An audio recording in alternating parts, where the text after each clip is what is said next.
In support of the implementation of the K-12 Basic Education Program, Cadiz District 6 is continuously fulfilling its mandate to produce productive and responsible Batang Cadiznoons, equipped with essential competencies and skills for lifelong learners. To make every learner a proficient reader, schools within Cadiz District 6 are tasked to help learners to develop their reading skills.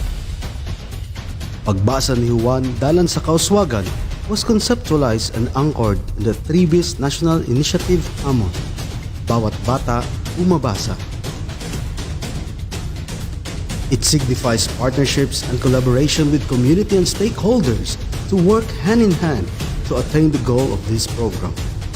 Pagbasa refers to the efforts, initiatives, and commitment on performing the reading intervention program for one to learn to read.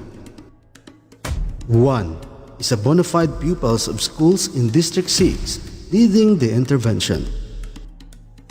Dalan sa Kauswagan is a Hiligaynon phrase which means way to improvement of the reading performance of students, especially from the frustration to instructional level and from instructional to independent level readers. This program was realized through the effort of Dr. Chedora A. Lamis, Principal 2 of Honorable Pedro R. Villena Memorial Elementary School, together with Sir Warren Marcelia, Public Schools District Supervisor, Cadiz District 6 administrators, and all the teachers of Cadiz District 6. For these reasons, District Reading Intervention Program was launched. That is to make every child in Cadiz District 6 read at their own level. With the pressing problem and with the support of our ever-supportive PSDS, Sir Warren Marcelia, we have come up with a different or various brainstorming to come up with the different activities for the implementation of the intervention program. Orientation of the purpose of the program was done to the school heads of District 6 and to all the school reading coordinators. Finding of learners' reading level based on the Phil-ERI pretest result was also done. The orientation to parents was done, and likewise with the different strategies and techniques to be utilized in the implementation, in the daily implementation of the intervention program to every schools that is based on the context of the pupils. Post-reading assessment brings positive result. Phil-ERI post-test in English and in Filipino shows the improvement of a number of instructional and independent readers.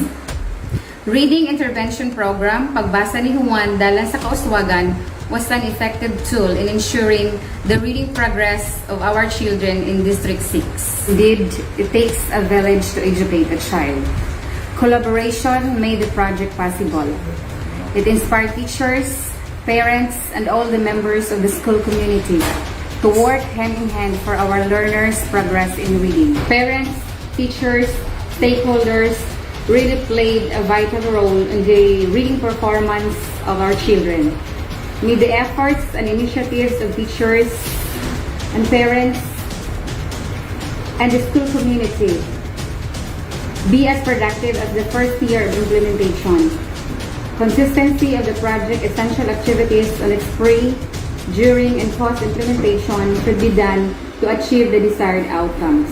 To those who are in one way or another involved in this district reading intervention program journey, madamo gid nga salamat.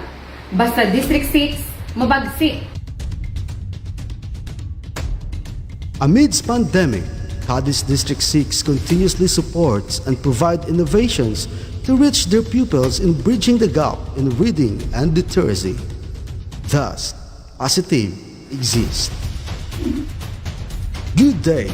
Welcome to the virtual launching of the Cadiz District 6 Reading Intervention Program in times of pandemic.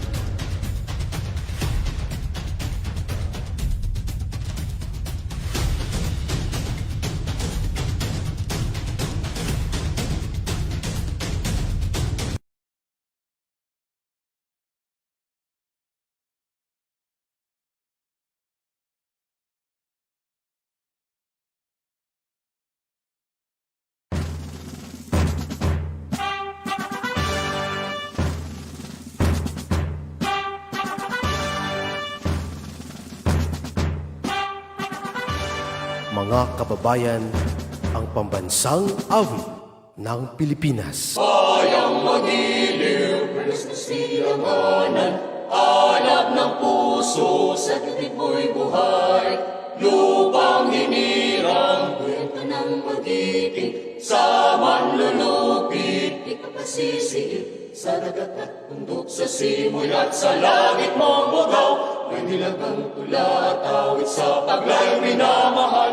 Ang isap ng watawat mo'y tagumpay na nagniningning. Ang bituin at araw niya kailan pa may di magdidilim. Lupa ng araw na duwan, hatid pagsinta, buhay langit sa piling mo. Aming ligaya na pag may mag-aaping, ang mamatay ng dahil sa'yo.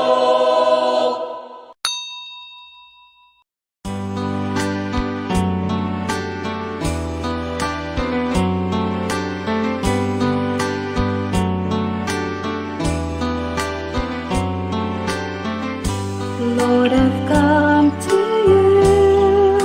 Let my heart be changed, renewed, flowing from the grace that I found in you.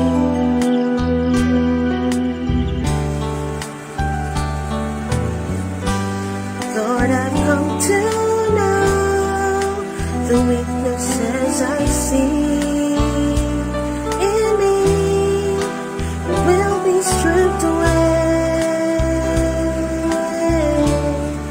by the power of your love.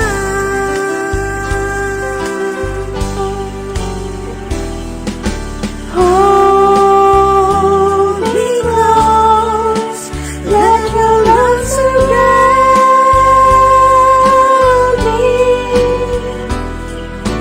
Bring me near, draw me to your side. And as I wait, I rise up like the eagle, and I will soar with you. Your spirit leads me on in the power of your love.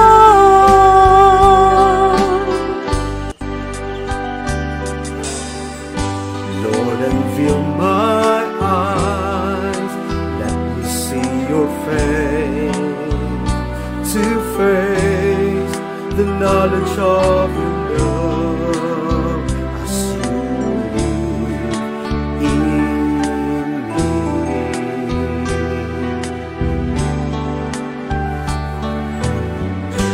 Lord, renew my mind as your will unfolds in my life, in living every day. By the power of your love,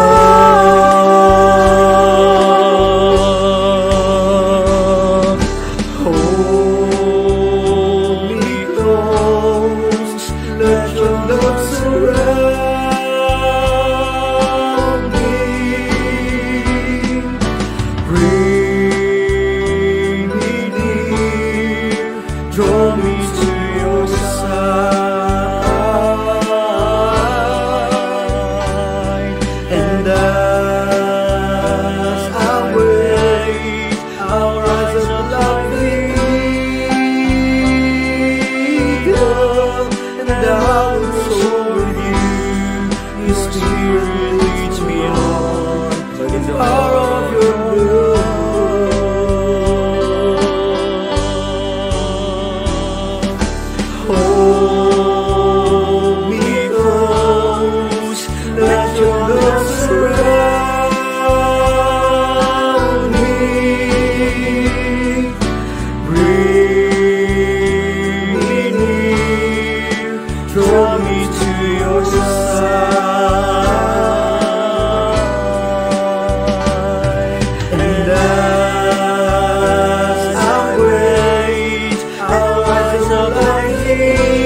and I'll soar with you.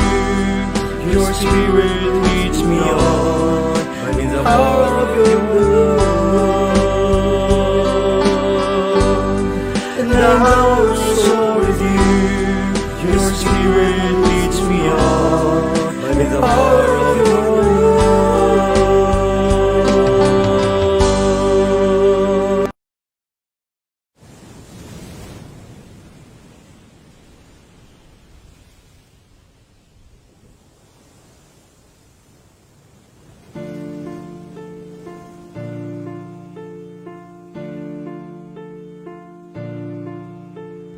Dagparuang nalulutang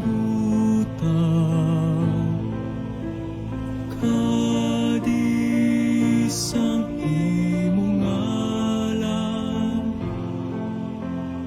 kagayon mga larawan diri sa akong dughan. Ang imo halimbawa tugos nga dagaya nga sang tanan kinahandom kag inakahidlaw. Ikaw ginlalang sa bilidhon mo nga handumanan, nga ginbunag kagingalanan sang kaangay nga luwas nun. Sa pulos ang katamis, negros nakatungdan, utang nahamutan, ayun sa naaminhan. May dulot nga ambahanon, ang balod sa baybayon, ang ilang nga tunog, lantong sa ilulungong, sa kadaling nagalingaw, sa dughan nga mamingaw, sa mapinot nga balatyakon, ang kasulhay maagong. Ang imong dunang manggad, sa kaumhan bukid kag dagat, nagahatag kabuhi, sa lawas nga mamalatyon, akong hinulatan. Ang paghimusang kadapat, agud matipigan, labas mo nga kagayon. Ang pagdagsa sang balyena sa imo nga baybayon, tanda sa kabuganaan nga imo ginaangkon, nga kaibugan sang pirata nga mahampunon, apang kinapinag sang Diyos nun nga gahong. Kadis nga nalulutan, sang Diyos kaubayan.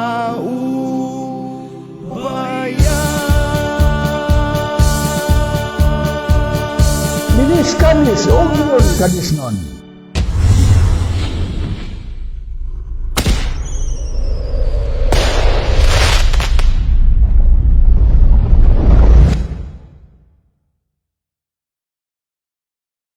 Greetings, everyone. This is your SPG President, Ray. COVID has limited our dear teachers and us to have direct interaction, thus making learning difficult and inconvenient for some of us. Some schools opted for online classes and some are providing modules and letting parents facilitate learning that led to a lot of loopholes and gaps in the education of our learners. Based on the district monitoring, evaluation, and assessment results in the division of Cadiz City, data for District 6 shows that out of 2,342 enrollment of grade 3 to 6, 1,090 pupils belong to frustration readers in Filipino, and 607 pupils belong to frustration readers in English. In the implementation of Pagbasa ni Juan, dalan sa kauswagan that was conceptualized and anchored on the 3B's National Initiative, Hamon. Bawat bata bumasa in order to improve learners. Reading proficiency where learners can read and comprehend them by themselves at their grade level that will increase learning outcomes. Pasitib sa FB, which stands for Padayun sa Sinsiro nga tion sa Pagbasa sa Facebook. Pasitib sa FB is a continuity program that will bring reading and comprehension to the higher level and platforms. This program will enable us to use supplementary and learning materials through online platforms. This will enable pupils like us to sustain our love for reading and prepare us for the possibility of face-to-face classes. This will ensure progress in the reading and comprehension level of learners. In the implementation of varied learning delivery modalities this new normal, Pasitib sa FB, an online reading page will be launched for instructional readers and teachers to adopt. I am encouraging my fellow pupils to take part in this new program. Reading is fun, everyone! Reading is always part of our daily life from the moment we wake up to the moment we sleep. Reading is the main source of entertainment centuries ago, but with technology, people tend to spend more time in front of a screen and leave their books on the shelves. In this new program, Pasitib sa FB, we can do both. Reading will be boring just like others thought it was. Reading is very important, enjoyable, and beneficial. Through reading, we can discover new ideas, concepts, meet new places, and people without spending too much. Reading develops our brains, specifically our communication tools, that will expand our knowledge and conception on our surroundings. Let's have fun learning and reading, everyone. Join us, like and follow the SFB page to be updated and be able to download reading materials using your gadgets and use them anytime, anywhere. Bilang isa ka ginikanan sa K-12 learners, isa ka dako nga challenge sa akon kaugalingon ang magpadayon sa edukasyon sa akon nga mga kabataan, knowing for a fact nga ako gid mismo kaupod ang akon nga asawa ang nagagiya sa amon kabataan sa sulod sang panimalay agud nga ma-deliver sa ila ang dapat naton nga i-deliver. But nagapasalamat gid kami sa igtalatapan sa liderato sang Cadiz District 6 nga kung sa diin nakalabuot sila sa programa nga ginatawag Pasitib. Nga nagabuot silingon, padayon ang Sinsiro mation sa pagbasa hilabi na gid sa panahon sa pandemic using different online platforms. So congratulations Cadiz District 6 under the leadership of our Public Schools District Supervisor Mr. Warren S. Marcelia. To God be the glory. Padayon lang.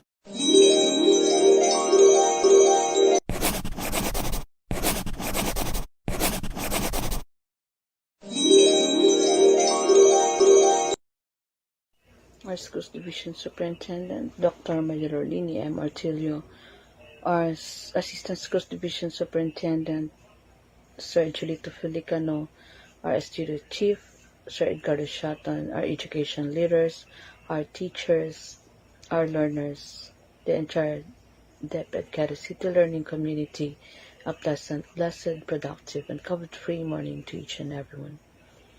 At the outset, I would like to congratulate the District 6 team under the leadership of Sir Warren Marcelia, and together with him are his competent school heads, for taking up the challenge and committing to work together to fulfill every learner's dream of a better quality of life.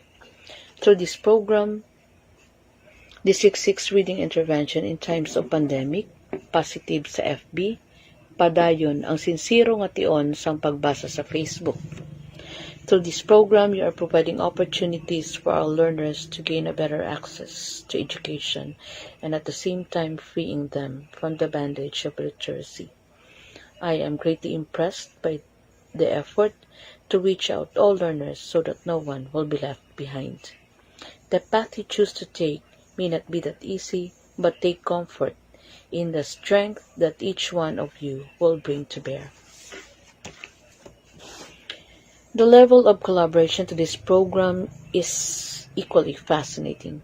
There is strength in your number, and as you continue to grow, so does the push towards achieving the goal of no learners left behind in the division of Cadiz City. It is an honor to support and rally behind all of you in this endeavor. Good luck to Pasitib sa FB, to the District 6 team, and God bless everyone.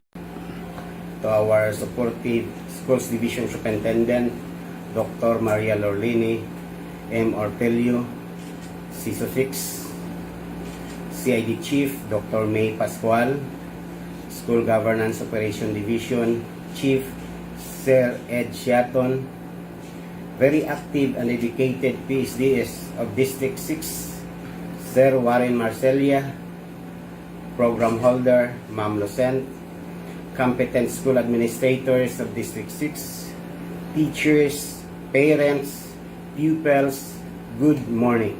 On behalf of our Division DepEd Cadiz City, headed by our beloved Schools Division Superintendent, Ma'am Ortilio, I would like to congratulate District 6 for having this district banner program entitled Pasitib. Pasitib means Padayun ang Sinsiro nga tion sang Pagbasa sa Facebook.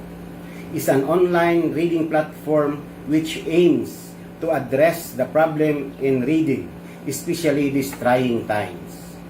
Yes, Padayun ang Sinsiro nga tion sang Pagbasa. Even we are facing the COVID-19 pandemic, yes, District 6 still very sincere in improving one of the performance indicators, the reading literacy rate of our division. Because we want every Cadiznon shine in different fields, and most especially in reading. I believe through this banner project of District 6, we can make every Cadiznon a champion. As our regional mantra says, every child is a champion. So I would like to commend the untiring effort of the PSDS, Sir Warren Marcelia, and the strong support of the school administrators and active participation of all the teachers in District 6. What you are doing in this program is just conform with the advice of our beloved Regional Director, Dr. Ramir Barbiran Oitico, that let us all paint a smile to our pupils. Through this online platform program, I am very sure at the end of the day, we can say before God that we made a difference to the lives of every Cadiznon. Congratulations for your launching and good luck to your upcoming activities. Mabuhay ang District 6, mabuhay ang DepEd Cadiz. Together we can say, Bilis Cadiz o Gyon Cadiznon. Thank you very much.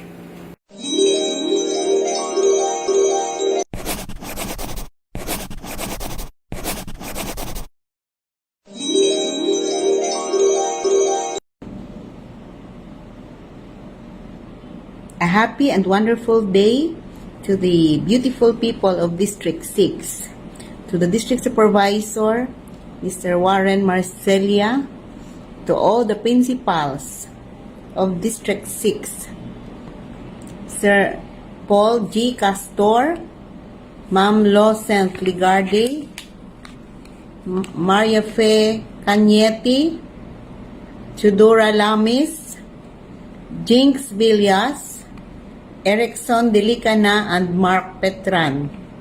To all of you, congratulations as you embark on this project of yours entitled Pasitib.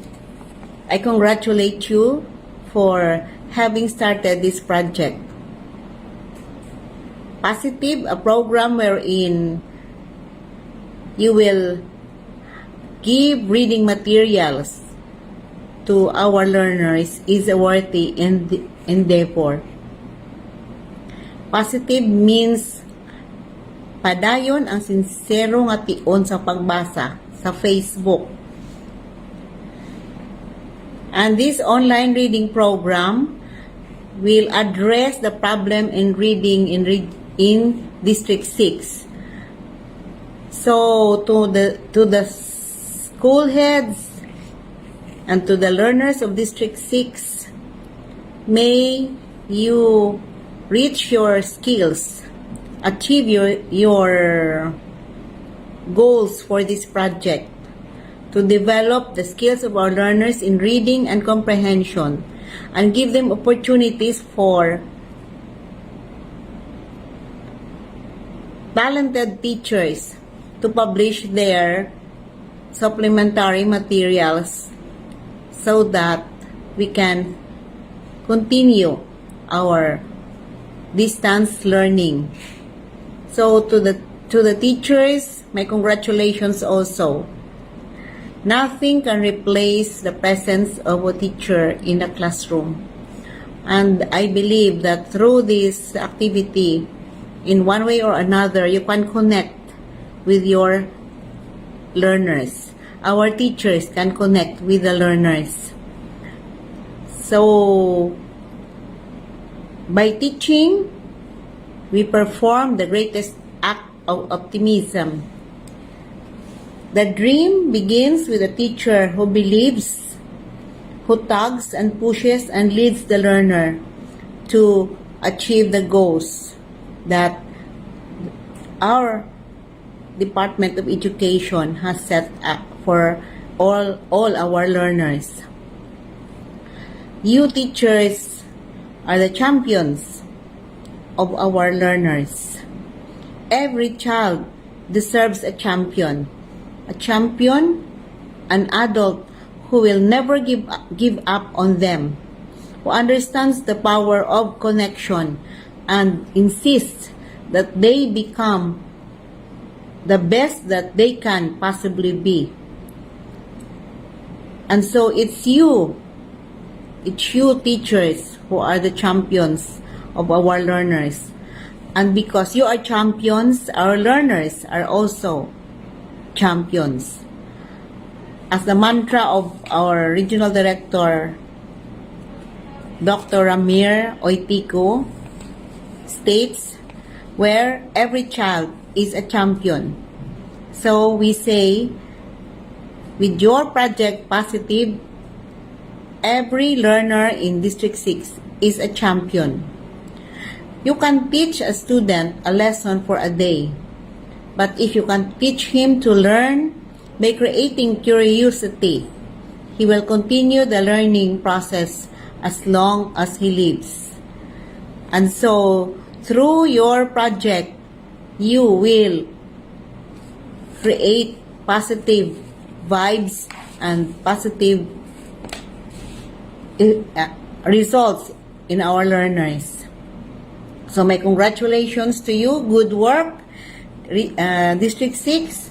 This is a superb and brilliant project that you have started.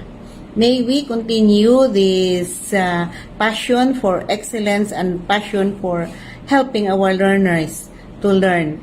Because in Cadiz City, we say, ang edukasyon nagapadayon, kag madinalagon, where every Cadiz learner is a champion. So again, congratulations to you.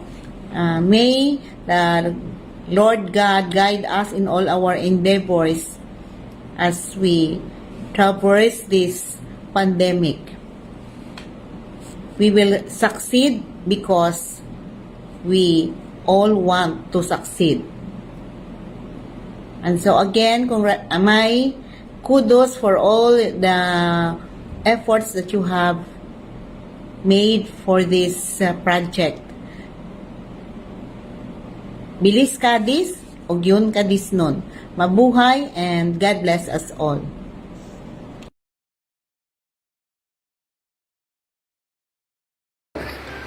To the very supportive Public Schools District Supervisor of District 6, together with the school heads, pupils, and parents of Cadiz District 6.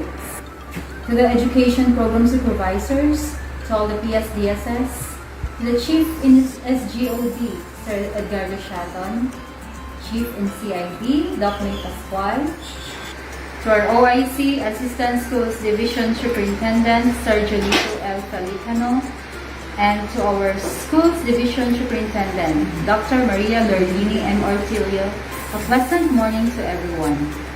It is my honor and pleasure to welcome all of you to the official launching of Pasitib, o Padayun, ang Sinsiro mation sa Pagbasa sa Facebook. Even before pandemic, District 6 has already implemented an intervention program in reading to improve the reading performance of schools in the district and to strengthen intensive implementation of Every Child a Reader program and SP2K reading program. Pagbasa ni Juan, Dalan sa Kauswagan, was conceptualized last school year, and it was anchored on the 3B's National Initiative Hamon, Bawat Bata Bumabasa.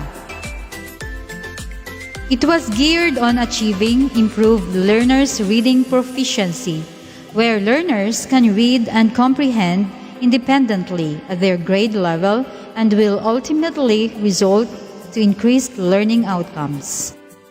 Pasitib sa FB, o Padayun ang Sinsiro nga tion sang pagbasa sa Facebook, is a continuity program which will bring reading and comprehension to the higher level and platform. COVID-19 has hindered the teachers and pupils to have direct interaction, thus making the delivery of learning more complicated.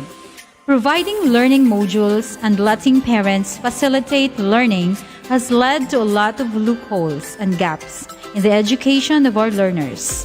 Some schools opted for online classes, but most of the schools were not able to adopt this learning delivery considering the economic conditions of the pupils. Pasitib, o Padayun ang Sinsiro nga tion sang pagbasa sa Facebook, is an online reading platform which aims to address the problem in reading, especially now that face-to-face classes are not allowed because of COVID-19. This will allow pupils to have access on reading materials developed by teachers and would be a platform for more reading and learning opportunities. This will also serve as an aid for distance learning delivery modalities, thus providing an opportunity for teachers to facilitate and deliver the teaching and learning process without compromising their safety and of their pupils. Facebook will be the official online platform of this program. District 6 online reading page was created and being managed by ICT coordinators, and school heads are serving as administrators of the page. This page will showcase materials developed by teachers like big books created by kindergarten teachers, storytelling videos, and other reading and learning activities that were quality assured by the LR section. This platform will not only develop skills of learners in reading and comprehension, but will also give opportunity for talented teachers to publish their supplementary materials, which will lead to full implementation and utilization of the resources. While nothing can quite replace the feel of the atmosphere of a library or a classroom, learners are increasingly looking to their phones, tablets, and computers as their go-to reading devices and becoming e-readers. This program will let learners browse and read at their own pace and level, engage in discussions and online alternative learning, answer questions and prompts as they read to guide and gauge learning. Responsible and selected pupils will also be given opportunity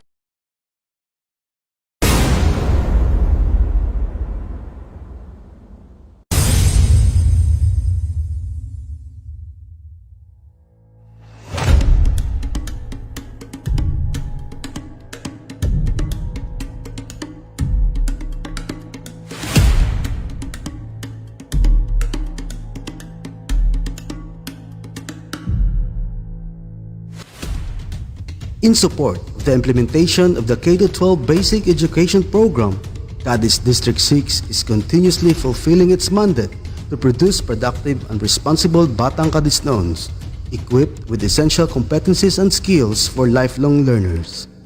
To make every learner a proficient reader, schools within Cadiz District 6 are tasked to help learners to develop their reading skills. Pagbasa ni Juan Dalan sa Kauswagan was conceptualized and anchored in the 3B's National Initiative Amon.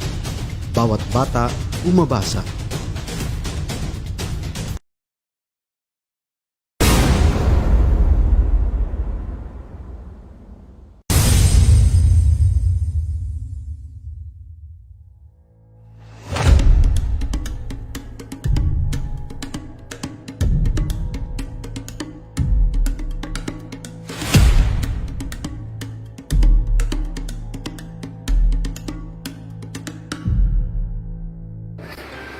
To the very supportive Public Schools District Supervisor of District 6, together with the school head, Dr. Facebook.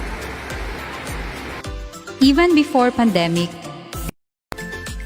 it was geared on achieving improvement. COVID-19 has hindered the teachers and pupils to have more complicated for online classes and learning opportunities. This will also serve as an aid for distance learning delivery modalities, thus providing an opportunity for teachers to facilitate and deliver the teaching and learning process without compromising their safety and of their pupils. Facebook will be the official online platform of this program.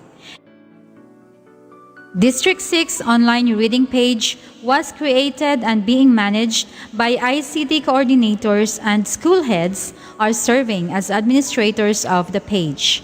This page will showcase materials developed by teachers like big books created by kindergarten teachers, storytelling videos, and other reading and learning activities that were quality assured by the LR section.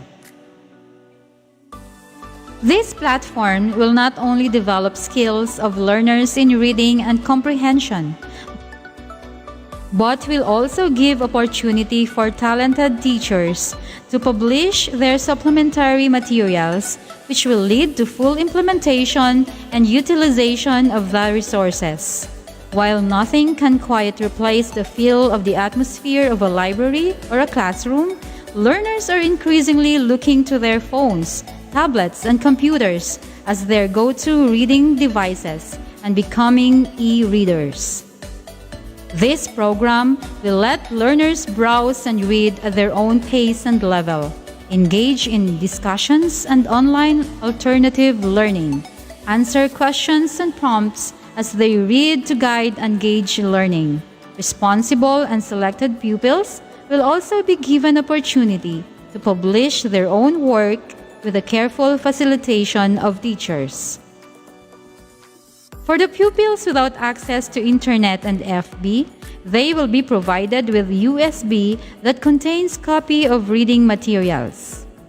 Pasitib sa FB, a District 6 online reading page, is a means for instructional leaders and teachers to adapt and respond quickly and effectively to challenges brought about by this new normal, and in making every child a champion.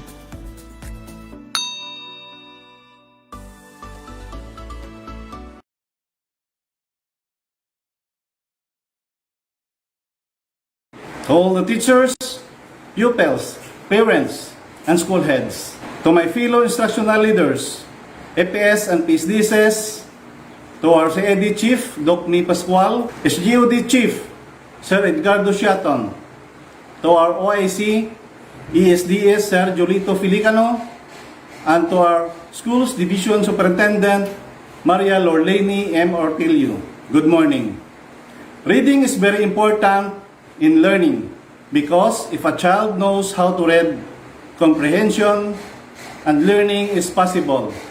Here in District 6, we have come up with an intervention to address the problem in reading and comprehension amidst this pandemic. Everyone, I present to you the official launching of our District Reading Intervention Program, Pasitib, Padayun ang Sinsiro nga tion sang pagbasa sa Facebook. Thank you.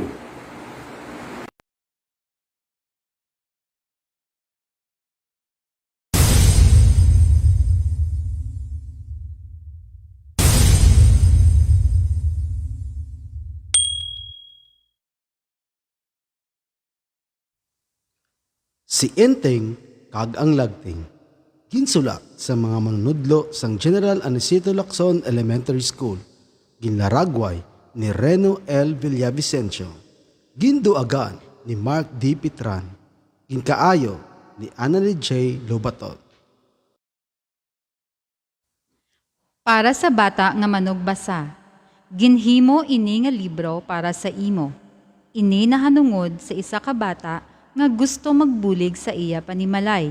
Makasabat ini sa madamo mo nga mga pamangkot. Maluyagan mo tani ini. Malipayon nga pagbasa.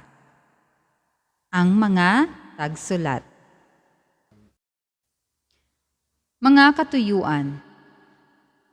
Listen and infer the characters' feelings based on their actions and what they say. Give the letter that begins with the name of given pictures or objects. Identify action words in a sentence. Give the cause or the effect of a certain events in a story. Amo ini si Enteng. Anak siya sang isa ka sakada. Mapisan siya nga bata sa ila panimalay. Subong man sa mga buluhaton sa sulod sang balay. Sabado sang aga, hindi makabangon ng iya amay kay ginsumpong ini sang balatian. Masinulubon nga nagpanumdum si Enteng. Tungod wala sila sang sarang nga makaon sa sining nga adlaw. Nabalikdan ni Enteng ang lagting sa dingding. Ginkuha niya ini agud magupod tapas sa mga sakada. Enteng, nga ikaw ang nagbitbit sang lagting. Ang pamangkot sang mga sakada. Ako na lang anay ang matapas ang tubo. Kay malain ang pamatsyag ni tatay. Ang hambal ni Enteng. Enteng! Anak! Ginbutang ni Enteng ang lagting. Kag ginbalikid ang nagapanawag. Nakita niya ang iloy nga nagapalapit sa iya. Enteng? Anak? Hindi mo dapat ginhimo ini. Bata ka pa, kag hindi mo ini obligasyon. Ang pag-eskwela, amo ang nayang imo paminsaron. Dali, mapauli kita. Kay nakaluto na ako sa balay para sa inyo sang amay mo. Bit-bit ang lagting, malipayon nga nagpauli ang mag-iloy pakadto sa ilabalay. Ang mga pamangkot. Una, ano nga adlaw ang hindi makabangon ang amay ni Enteng? Ikadua, tungod sa natabo sa amay ni Enteng, ano ang ginhimo niya para sa iya panimalay? Ikatatlo nga pamangkot, kung ikaw si Enteng, himuon mo man bala ang iya ginhimo? Nga Ikaapat nga pamangkot, bilang isa ka bata, paano mo ipakita sa imo panimalay nga ikaw kabalo magbulig? Ikalima kag katapusan nga pamangkot, sa istorya nga imo ginbasa. Ano ang nagakadapat kag masarangan mo nga himuon para sa imo pamilya?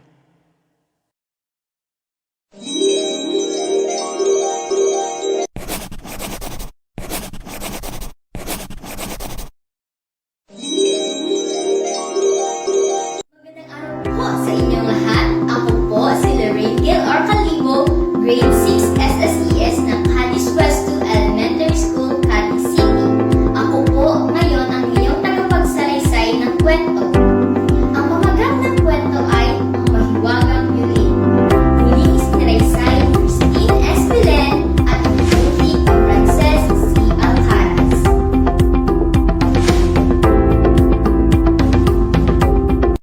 Noong unang panahon, mayroong isang anak na nais makatulong sa kanyang mahirap na magulang. Rodrigo ang pangalan ng binata. Pumasok siyang utusan sa isang mayamang negosyanteng si Ahab. "Taunan ang sweldo ng mga tauhan ko!" Mabagsik na sabi ni Ahab. "Hindi po bale, para makaipon po ako ng malaki," sagot ni Rodrigo. Masipag si Rodrigo sa trabaho. Maaga sa pagbukas ng tindahan at maagap sa pagbubuhat ng mga kalakal. Lipas ang isang taon, hiningi na ni Rodrigo ang kanyang sweldo kay Ahab. "Mahal na Ahab, pwede ko na ba kunin ang aking sweldo? Kasi uuwi na po ako sa amin at ibigay ko na po ang aking sweldo sa aking mga magulang." "Sa susunod mo na taon, kunin ang iyong sweldo para mas malaki," pandidilan ni Ahab sa binata. Makalipas ang ikalawang taon, hiningi muli ni Rodrigo ang kanyang sweldo kay Ahab. "Mahal na Ahab, pwede ko na ba kunin ang aking sweldo?" "Wala akong maibibigay sa iyo dahil hindi mo pinabubuti ang iyong trabaho," mabagsik na sabi ni Ahab.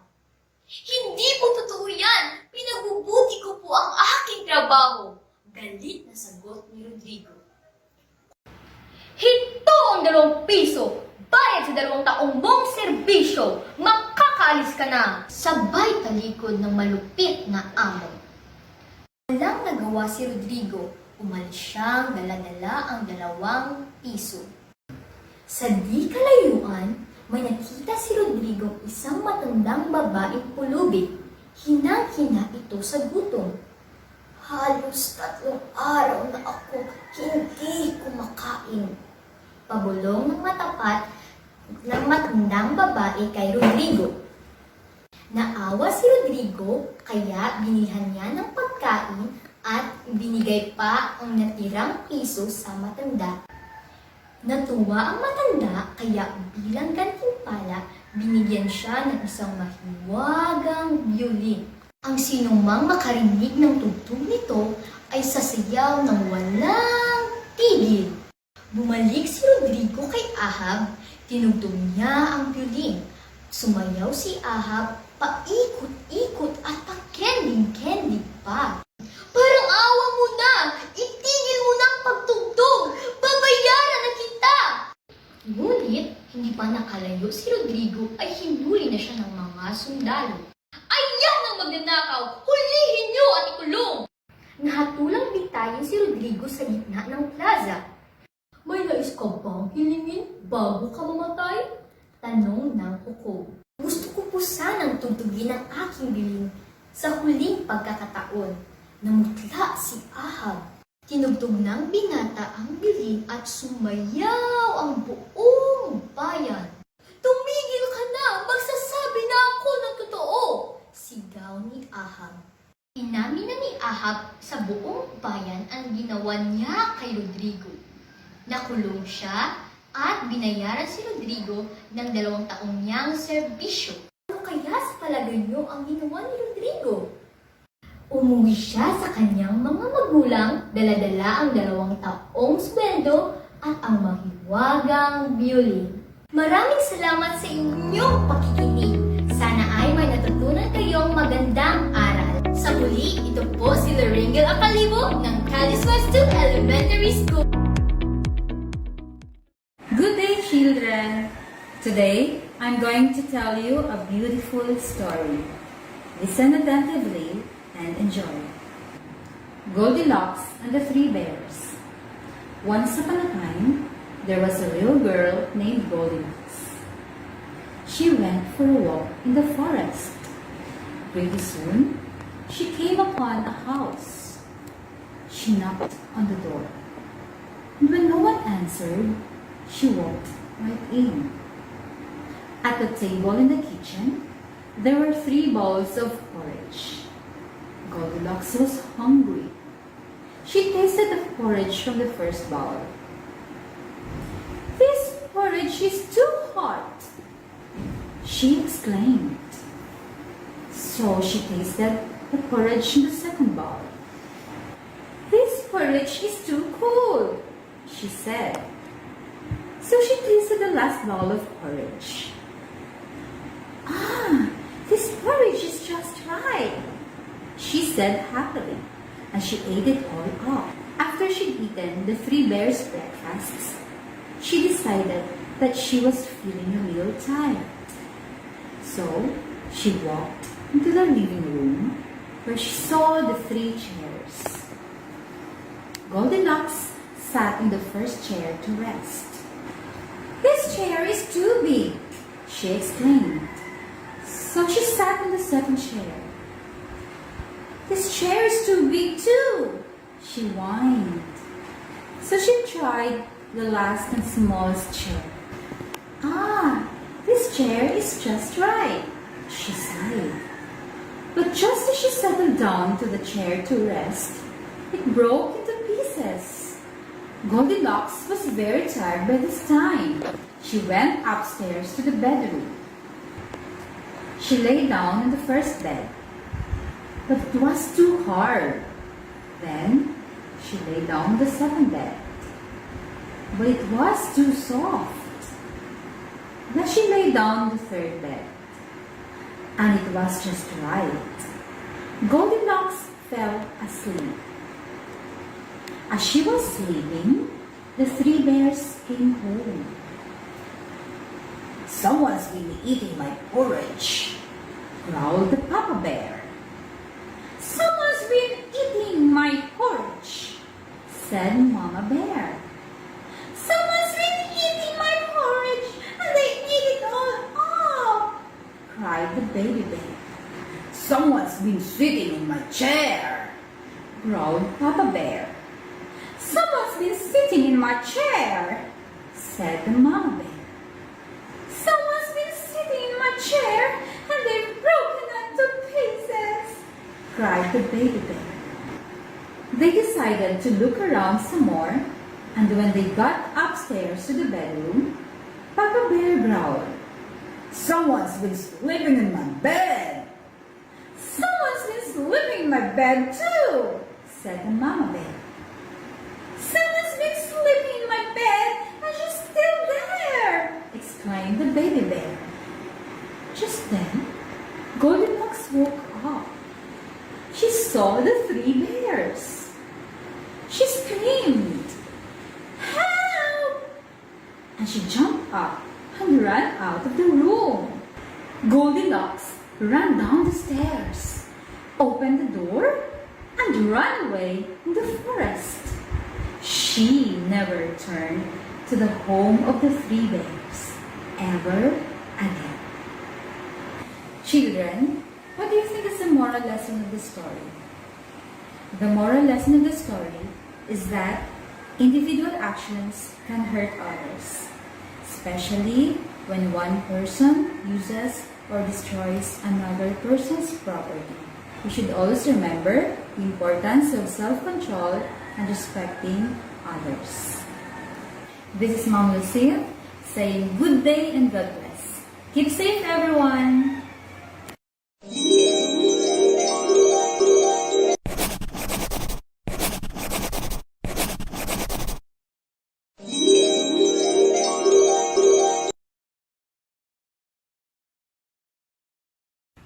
Maayong adlaw sa inyong tanan. Ako si Dia Isabela Sintina Depositario sa Cadiz Resto Elementary School. Mga bata, kamubala na panago kung ginusugo. Sa subong adlaw, hibaloon naton ang parte sa bata nga si Lala. Ginsulat ni Kristen Cannon, ginlubad sa hiligaynon ni Dondi A. Depositario. Si Lala.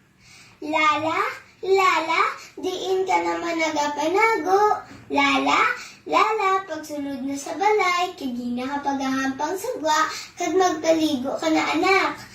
Hala ka! Nanay, wala mo ko nakita, no? Ara lang ako sa likod sa nagapatupong na poste. Wow! Lala, diin ka naman nagapanago. Nagutom ng imo mga hinuptanan nga isda. Mapa-opisina na ako. Hala ka!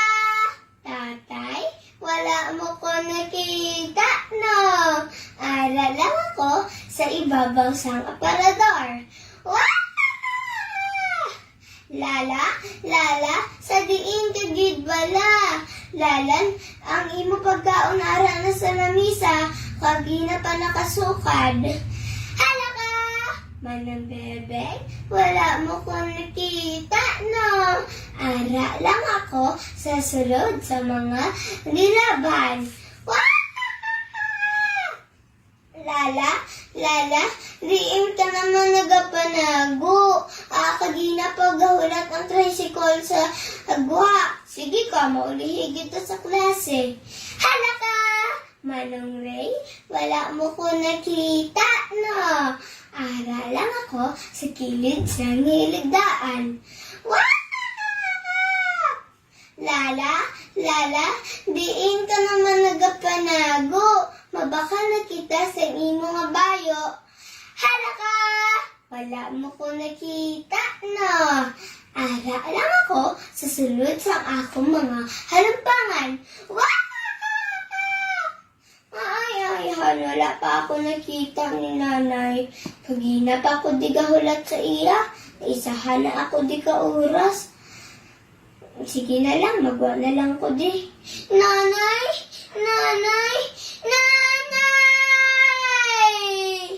Hala ka!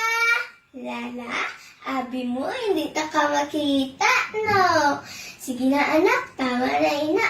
Mapuli na kita. Gani mga bata, hindi ka mo magnago kung ginasugo. Good day everyone, I am Lian Angela Moy-Gargino, a grade 4 SSES student of Cadiz West 2 Elementary School. Today, I'll be reading a story entitled Beauty and the Beast. A long time ago, there lived a wealthy merchant who had 3 daughters. His 2 elder daughters were greedy and selfish. They cared for no one but themselves. His youngest daughter, Beauty, was beautiful and kind. She truly cared and loved her father. One day, news reached the merchant that all his ship had sunk due to a violent storm. He had lost all his riches. The merchant was distraught, but Beauty assured him that all would be well. Few days later, news came that one ship had survived the storm and would soon reach the port. The merchant was overjoyed to hear this. He thought that all his troubles would soon end. He decided to leave for the port immediately. He asked his daughters what gifts they would like him to bring for them. The 2 elder daughters demanded jewels and expensive clothes. Beauty, however, did not demand anything. When the merchant insisted on bringing something for her, she asked for a single red rose. Beauty wished her father good luck and prayed for his safety. While she waved at him till he could no longer be seen, her sisters were so busy chatting that they had no time to see off their father. Bad news awaited the merchant at the port. Pirates had looted his ship. Sad and disheartened, he mounted his horse to return home. On his way back, a terrible storm arose, and he lost his way in the forest. After wandering for hours, he came upon a big, beautiful castle. The tired, hungry merchant decided to take shelter in the castle. Upon entering the castle, he found it unoccupied. The dining table was laid out with the most delicious cakes and fruits and pastries. A feast fit for a king. He ate heartily, and since the journey had exhausted him, he decided to rest in the castle for the night. He found a beautifully decorated room, and without a second thought, he dozed off. The next morning, the merchant woke to the sound of chirping birds. As he stepped into the garden, he was struck with its beauty. Most magnificent and vibrant red roses grew there. Remembering Beauty's gift, he plucked a red rose for her. Just then, he heard a loud roar. He turned around to find himself face to face with a ferocious-looking beast. "How ungrateful of you! I gave you food and shelter, and you are stealing my precious roses!" roared the mighty beast.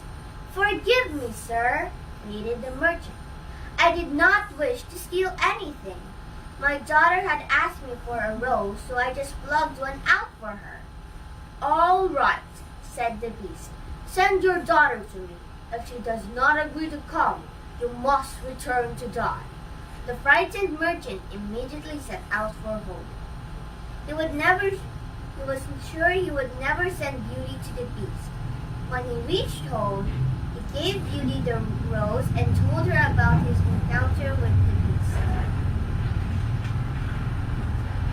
The next morning, Beauty left for the castle without telling anyone.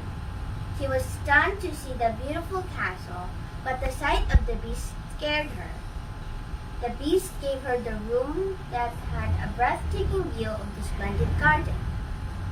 He gifted her rich clothes and rare jewels, which she accepted rather reluctantly. Days went by. Beauty started enjoying the beast's company. She no longer felt scared for him, for he was a jovial, soft-hearted being. They would go around the castle and chat for hours.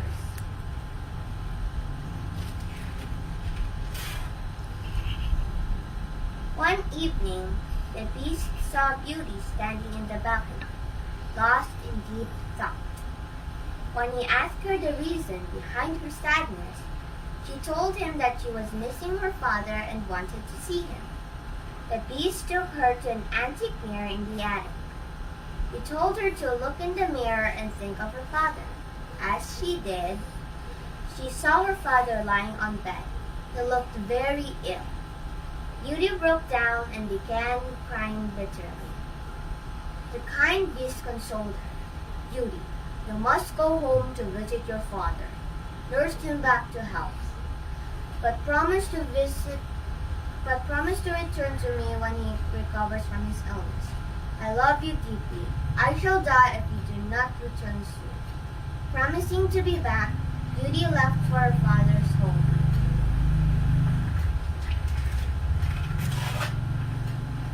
Beauty's father was overjoyed to see her. So her sisters too were happy, as they were tired of looking after their father. With love and care, Beauty nursed her father back to good health. One night, Beauty had a terrible dream. She dreamt that the kind and generous beast was out in the garden, crying his heart out as she did not return to the castle. The very next morning, Beauty set out for the castle. At the castle, she found the beast lying in the garden with tears streaming down his face.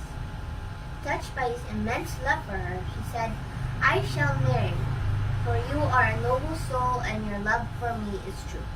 Just as she said this, the beast changed into a handsome prince. Beauty was stunned to see the miracle. The prince told her that an evil witch had cast a spell on him. She had cursed him to live as a beast till a beautiful girl had agreed to marry him.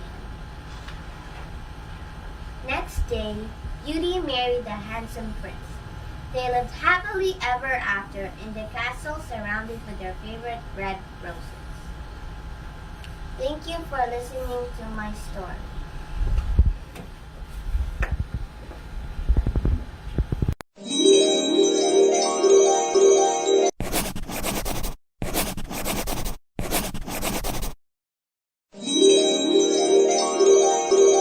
To all the teachers, pupils.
In support of the implementation of the K-12 Basic Education Program, Cadiz District 6 is continuously fulfilling its mandate to produce productive and responsible Batang Cadisnoons, equipped with essential competencies and skills for lifelong learners.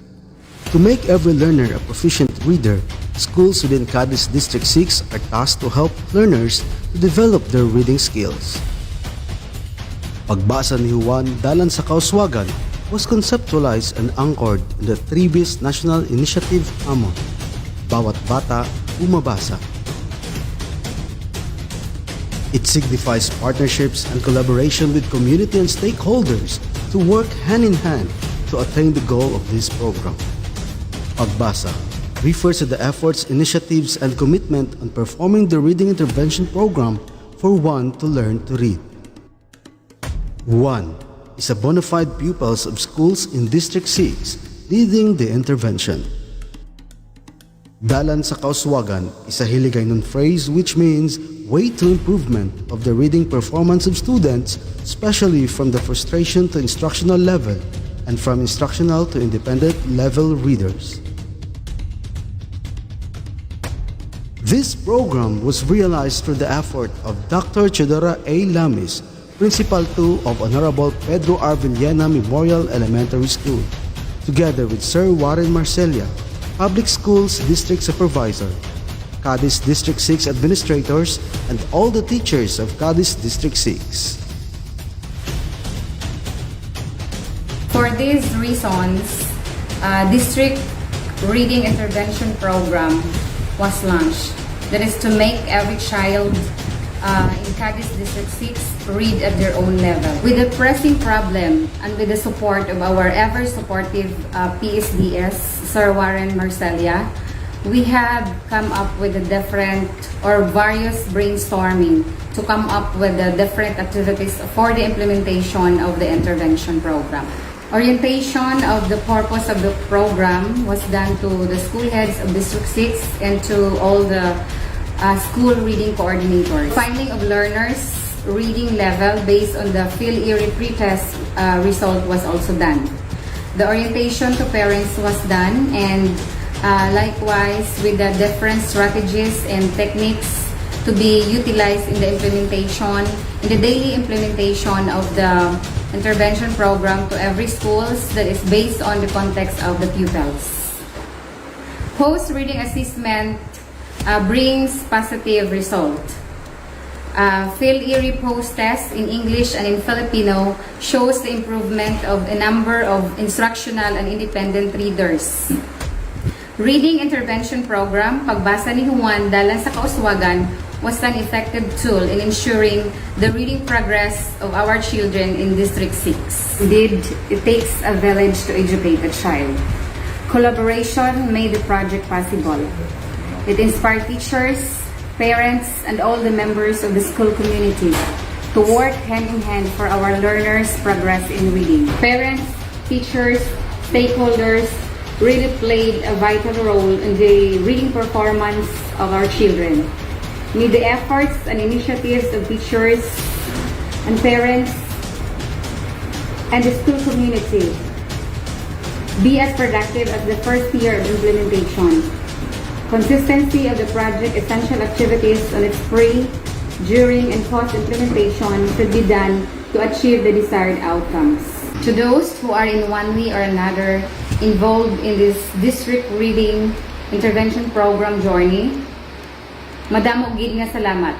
Basta District 6, mabagsik! Amidst pandemic, Cadiz District 6 continuously supports and provide innovations to reach their pupils in bridging the gap in reading and literacy. Thus, Pasitib exists. Good day! Welcome to the virtual launching of the Cadiz District 6 Reading Intervention Program in times of pandemic.